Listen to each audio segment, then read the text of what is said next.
the Imperial Regalia of Japan are more than royal treasures.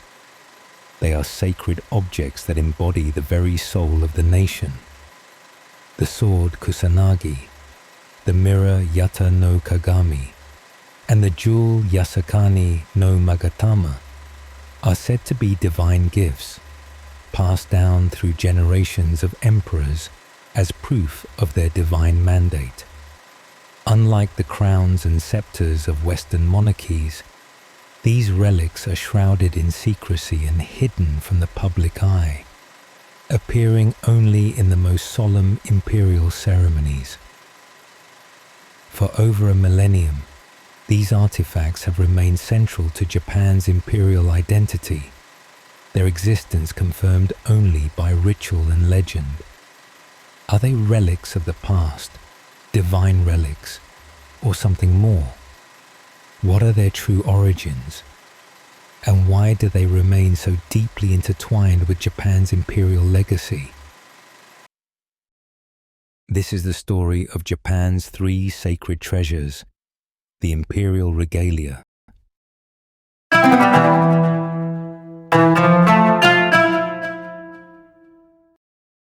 Unlike the crown jewels of Europe, the Imperial Regalia of Japan are not just symbols of power.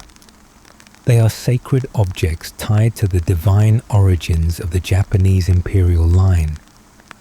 According to legend, they were bestowed upon the first emperor by the gods themselves, marking his divine right to rule. Together, the sword, the mirror, and the jewel represent the 3 essential virtues of a ruler: valor, wisdom, and benevolence. The regalia have played a crucial role in the enthronement of emperors for centuries, yet they remain hidden from public view. Only the emperor, a select few Shinto priests, and Japan's highest officials have ever seen them.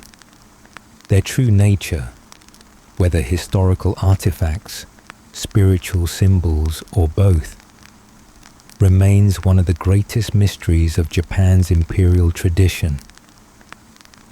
To understand their significance, we must delve into their origins, the rulers who wielded them, the conflicts they have survived, and the power they continue to hold over the Japanese throne.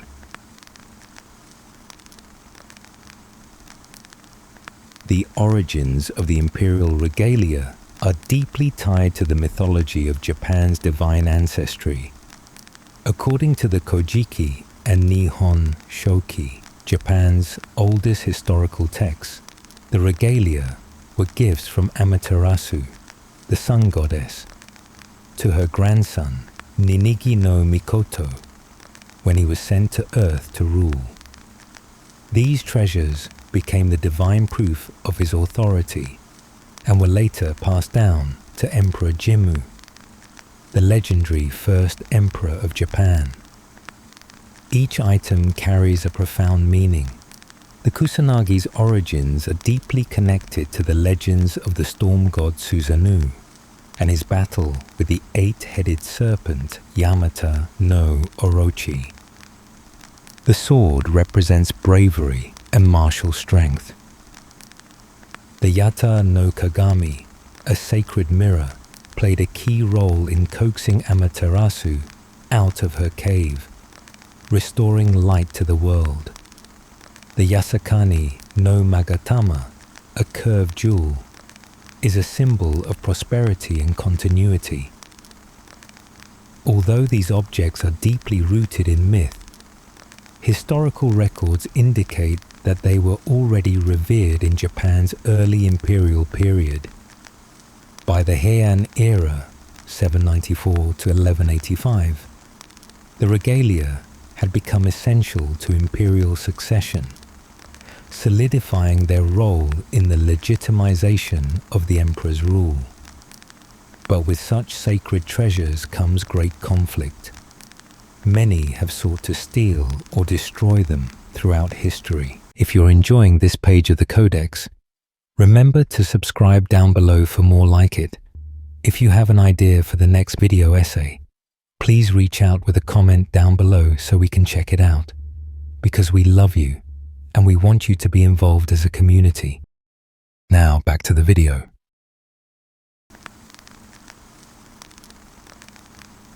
The Imperial Regalia of Japan have been wielded not as weapons of war, but as symbols of divine authority, passed down through generations of emperors.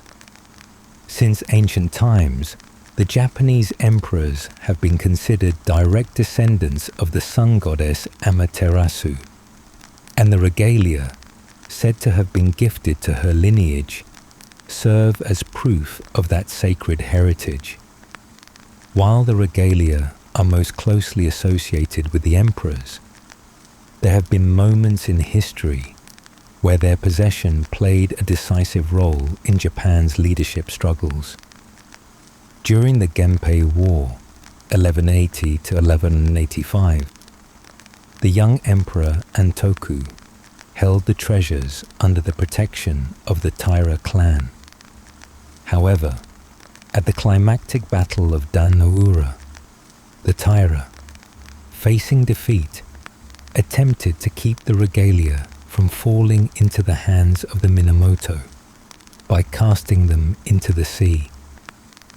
While the mirror and jewel were recovered, the original Kusanagi may have been lost, with some believing the sword now enshrined at Atsuta Shrine is a later replacement. Despite political shifts and military conflicts, the regalia have remained exclusive to the imperial family, never wielded by samurai, shoguns, or warlords.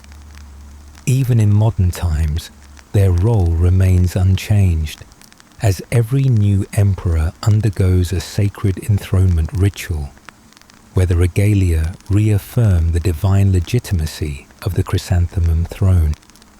No matter the era, these treasures ultimately belong to Japan's imperial lineage, symbolizing the continuity of a tradition that has literally lasted for more than 1,000 years.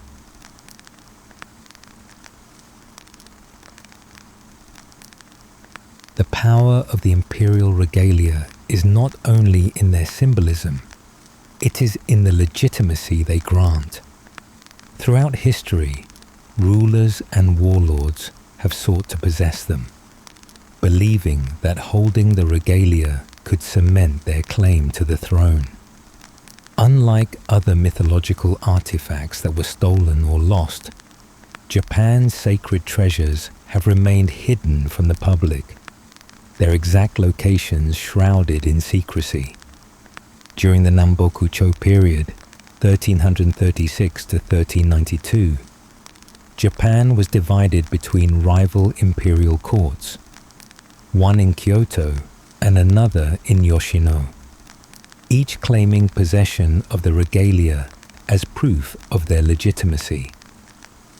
The Ashikaga shogunate sought to consolidate power by controlling the emperor and by extension the sacred treasures. Even in more recent times, the regalia have drawn intrigue.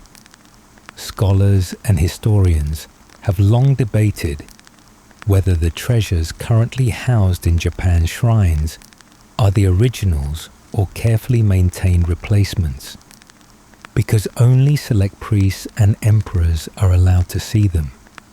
Some have speculated that the real artifacts could have been lost or hidden away centuries ago. Could there be an undiscovered truth behind the imperial regalia? Or do they remain, as always, beyond the reach of all but the chosen few?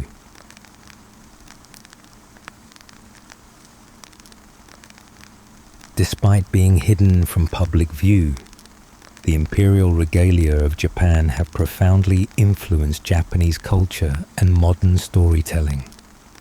In anime and manga, elements of the regalia frequently appear in reimagined forms. In Naruto, Orochimaru wields the Kusanagi blade in battle, while Itachi Uchiha uses abilities inspired by the Yasakani beads and the Yata mirror. In the video game Okami, the protagonist Amaterasu uses divine instruments based on the three sacred treasures: reflectors, mirrors, rosaries, jewels, and glaives, swords. Similarly, The Legend of Zelda, A Link to the Past, features three essential artifacts needed to traverse the Dark World: a magic mirror, a moon pearl, and the Master Sword, mirroring the Imperial Regalia's legendary attributes. Even beyond fiction, references to the three sacred treasures extend into modern history. In Japan's post-war era, the term was applied to prized household appliances, symbolizing prosperity and modernization. Former Prime Minister Junichiro Koizumi even referenced this in 2003, describing Japan's evolving sacred treasures as everything from washing machines and televisions to automobiles and air conditioners. The three sacred treasures continue to live on, not just in legend, but in the very fabric of Japan's cultural and technological identity.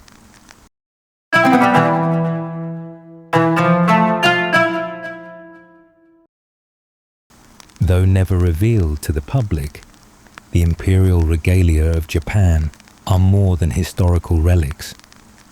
They are the embodiment of a living tradition.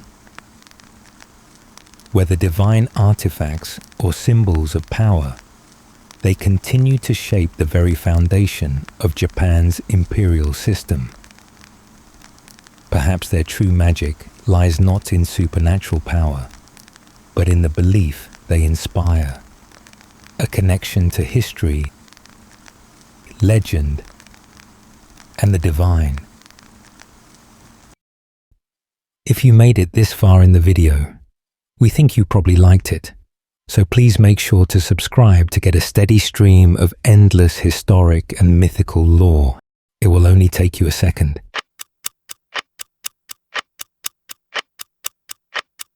Thanks for subscribing. We'll see you next time.